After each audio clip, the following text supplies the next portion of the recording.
നമുക്കൊക്കെ ഉണ്ടാവില്ലേ നമ്മളമ്മ ഉണ്ടാക്കുന്നതിൽ ഫേവറേറ്റ് ആയിട്ടുള്ള ഒരു ഡിഷ്.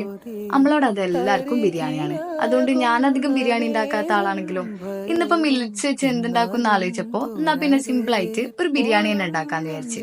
അതിനുവേണ്ടി ചിക്കൻ മുളക് പൊടിയും മഞ്ഞപ്പൊടിയും ഉപ്പും ഇട്ട് ഫ്രൈ ചെയ്തെടുത്ത് പിന്നെ മില്ലറ്റ്സ് കുറച്ചു നേരം വെള്ളത്തിലിട്ട് സോക്ക് ചെയ്ത് വെച്ച് നെയ്യിലേക്ക് ഇട്ട് കൊടുത്ത് 1 കപ്പ് മില്ലറ്റിന് 2 കപ്പ് വെള്ളം എന്നുള്ള രീതിക്ക് ഒഴിച്ചു കൊടുത്ത് കുറച്ചു നേരം അടച്ചു വെച്ച് വേവിച്ചെടുക്കാം. മില്ലറ്റ്സ് വേവിച്ചെടുക്കുന്ന സമയം കൊണ്ട് വേറൊരു പാനില് വെളിച്ചെണ്ണ ഒഴിച്ചു കൊടുത്ത് വെല്ലുള്ളിയും ഇഞ്ചി വെളുത്തുള്ളി പേസ്റ്റും തക്കാളിയും ഇട്ട് അതിൽക്ക് ഉപ്പിട്ട് കുറച്ചേരം ഇളക്കി കൊടുക്കുക. അത് വാടിക്കഴിഞ്ഞാൽ അതിൽക്ക് മുളക് പൊടിയും മഞ്ഞപ്പൊടിയും മല്ലിപ്പൊടിയും ബിരിയാണി മസാലയും കുരുമുളക് പൊടിയും ഇട്ട് ഇളക്കി കൊടുത്ത് ഇത് മിക്സിയിലിട്ടൊന്ന് അടിച്ചെടുക്കുക. ഈ അടിച്ചെടുത്ത പേസ്റ്റ് പോലാക്കി ഇത് എണ്ണയിലിട്ടൊന്ന് വഴറ്റിയെടുത്ത് അതിൽക്ക് പൊരിച്ചു വെച്ചിട്ടുള്ള ചിക്കൻ ഇട്ട് കൊടുക്കുക. അത് നന്നായിട്ട് ഇളക്കി അതിന്റെ മുകളിൽ മല്ലിച്ചപ്പ് ഇട്ട് കൊടുത്ത് കുറച്ച് വെള്ളം ഒഴിച്ച് വേവിച്ച് വെച്ചിട്ടുള്ള മില്ലറ്റ്സ് ഇട്ട് നന്നായിട്ട് ഇളക്കി കൊടുക്കുക. ഇത്ര ആയാല് മില്ലറ്റ്സ് വെച്ചിട്ടുള്ള ബിരിയാണി റെഡിയാണ്. അപ്പോ ഈ മില്ലറ്റ്സ് ഹിൽസ് നാച്ചുറൽ എന്നുള്ള ബ്രാൻഡിന്റെ ആണ്. ആർക്കെങ്കിലും ആവശ്യമുണ്ടെങ്കിൽ ഓരോ പേജ് ഒന്ന് ചെക്ക് ചെയ്ത് നോക്കാം.